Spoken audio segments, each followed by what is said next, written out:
Fabriquer de l'énergie à partir de ces crevettes, c'est possible. C'est même l'objectif de cette unité de méthanisation à Ribeauvillé. Créée par des exploitants agricoles du secteur, elle traite chaque année jusqu'à 35 000 tonnes de déchets organiques issus de l'agriculture, de la restauration ou encore de la grande distribution. Ces rebus seront traités grâce à un digesteur, une cuve qui, à l'image de votre estomac, est capable de produire du gaz en dégradant les déchets. Après la production de biogaz, on a 2 moteurs qui vont utiliser ce biogaz à la place de l'essence et qui vont produire de l'électricité et de la chaleur. Sur notre installation, on peut produire aujourd'hui 15 000 MW électriques qu'on injecte dans le réseau, ce qui permet de couvrir les besoins de pratiquement 15 000 habitants en électricité tous les jours, 24 heures sur 24. La chaleur produite par l'installation sert à alimenter un casino et une fromagerie à proximité. Le surplus est réutilisé sur place, ici rien ne se perd. Le résidu de la production du gaz, le digestat, sert d'engrais pour les cultures. Ce principe de méthanisation est très intéressant et très vertueux puisqu'il met en place un système totalement circulaire, assez innovant, puisqu'on apporte des solutions pour traiter les déchets organiques qui sont produits sur un territoire. Grâce à ces déchets organiques, on va produire de l'énergie renouvelable et locale. Et grâce à ce procédé de méthanisation, on va obtenir, nous, agriculteurs, des matières fertilisantes 100% naturelles, quoi. Et ça, c'est vraiment intéressant. Le site de Ribeauvillé est l'une des plus grosses installations françaises en termes de production électrique, une des pépites alsaciennes des énergies renouvelables. C'est pour cette raison qu'une visite de la structure s'est retrouvée au programme de Saturbine dans le Haut-Rhin. Une semaine de réflexion sur les énergies en transition initiée par le conseil départemental qui s'est tenu du 15 au 19 octobre.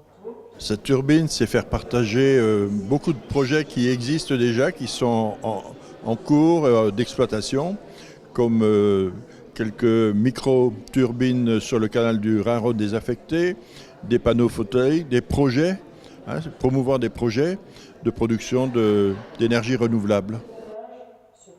Visite d'entreprise, conférences, animations. Un objectif, ouvrir le débat et la réflexion au plus grand nombre.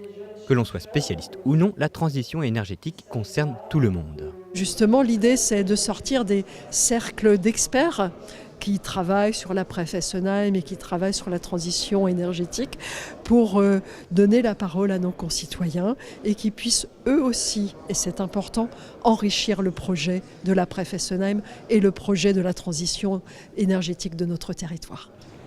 Objectif annoncé par le conseil départemental, faire du Haut-Rhin le premier département français en termes de production d'énergie renouvelable.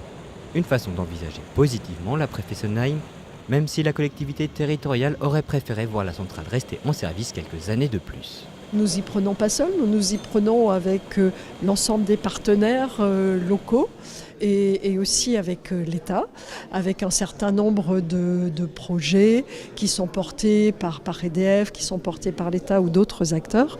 Demain, il s'agit de remplacer clairement la centrale de Fessenheim par une vitrine. C'est un petit peu mon rêve, une vitrine des énergies renouvelables sur le site de Fessenheim. Nous estimons que c'est un défi pour l'avenir, nous l'avons pris en tant que tel. Et un beau défi avec la possibilité, avec l'ensemble des acteurs locaux, de dessiner pour demain la transition énergétique. Question énergie verte, le département dispose déjà de beaux atouts. Le Rhin et ses barrages hydroélectriques, la plus grande centrale photovoltaïque d'Alsace à Ungersheim. Au conseil départemental, c'est vers cette énergie que l'on souhaite se tourner dans un premier temps.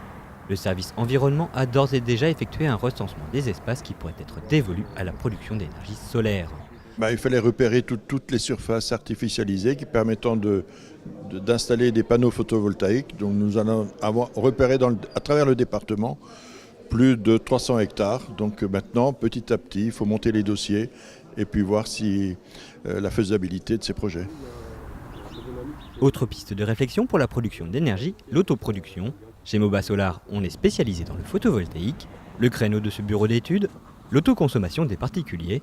Avec quelques panneaux et batteries, un particulier peut ainsi couvrir simplement et sans se ruiner environ un tiers de sa consommation annuelle d'électricité. Chacun peut devenir son propre producteur d'énergie à son niveau, aussi bien qu'il soit locataire ou propriétaire. Bien sûr, un propriétaire a plus de facilité vu qu'il peut installer ses panneaux sur une toiture ou en jardin. Un locataire, c'est un peu plus délicat, mais avec des solutions nomades qu'on a développées, il a aussi la possibilité de produire une partie de son énergie qu'il va consommer. Et être en autonomie. Donc ça, c'est notre borne test ici. Permet, par exemple, on a 14,4 kW de batterie, c'est ça Contrairement à une idée reçue, le solaire n'est pas réservé aux pays très ensoleillés. Il suffit qu'il fasse jour pour qu'une cellule photovoltaïque produise du courant. Bien sûr, la production d'énergie dépend de l'ensoleillement, mais en Alsace, on est plutôt bien loti. En Alsace, contrairement à ce qu'on pense, on a une production minimum, si les panneaux sont inclinés à 30 degrés, d'environ 1000 kWh pour 1 kW crête installé. C'est-à-dire si on installe 3 panneaux de 330 watts, on va arriver à produire à peu près 1000 kWh sur l'année. 3125 kW qu'elle doit produire. Autre avantage des énergies renouvelables, on peut les mettre en place avec des savoir-faire et des technologies locales. Dans le cas du photovoltaïque, Moba Solar propose des panneaux fabriqués en Alsace, montés par des installateurs locaux.